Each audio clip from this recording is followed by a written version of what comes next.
Welcome to the Web Application Pen Testing course on Pentester Academy. Now in this video, we will look at SSL man in the middle using proxies.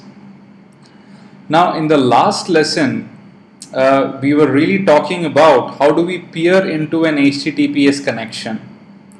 Now the very first way is, of course, if you are lucky enough to have access to the private key, which you can then use for decryption.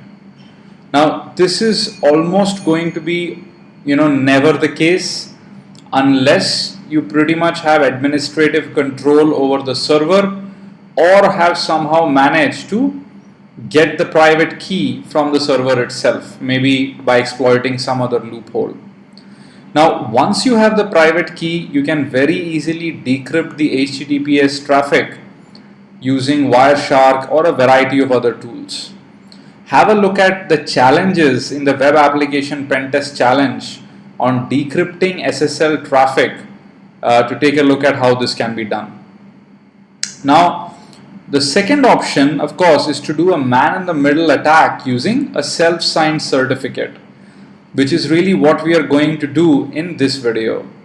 And finally, is to use tools like SSL strip, which can force an HTTPS connection into an HTTP1 by going ahead and stripping the URL and doing a bunch of other interesting stuff. Now SSL strip will be covered in the network pen testing course because it's really more about hijacking the network connection and then making changes as traffic goes by, right? So coming back, self-signed certificate being used for an SSL MITM. Let's look at that. So I'm inside Backtrack, Kali Linux. I've already set my web browser up to pass the traffic through burp. Let me set intercept on. Now burp already has created its own self-signed certificate which it will use to help you peer into HTTPS connection. So the good news is there isn't much you need to do as a web application pen tester. Now let's go in here and let me type in an HTTPS URL. So let's say HTTPS gmail.com, right? And let me go ahead and have burp pass the traffic through. Let me not intercept it for the time being. We hit an enter. And as you can see, if you already used burp once, the certificates and all of those are really cached. So let me just close the browser and restart it again, just to show you how it looks like for the very first time. I just did a quick test to ensure everything is working. That's why the certificates and all of those things have been cached. Okay, let me stop that. gmail.com, enter, and you immediately get this connection is untrusted. Now this certificate is really what burp sends to the browser, and the browser tells you that really pretty much this isn't mail.google.com, right? That's what it tells you. So in order to do the MITM, the user would accept it. In our case, we are a web application pen tester. So we'd ideally want that we should be able to peer into the traffic, and hence we will accept the certificate. You should pretty much permanently store this exception just to be on the safer side.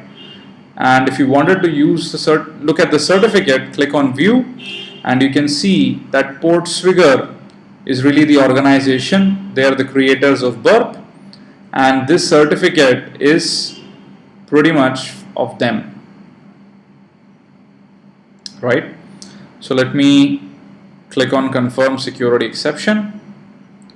Now in the case of Gmail, we are hopping between multiple domains, and hence we actually get multiple requests to accept these certificates, which I'm doing. And then finally we appear in front of our familiar Gmail page. Now let me type in an email address. Let's say demo gmail.com, and let the password be demo password.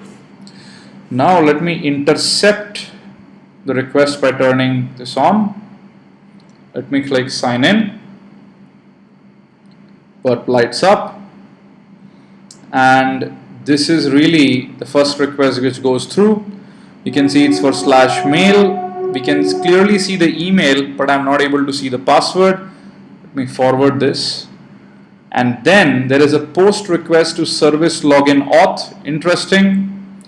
And if I go ahead and look at the actual content, you would actually find that here is the email and the password, right, in plain text.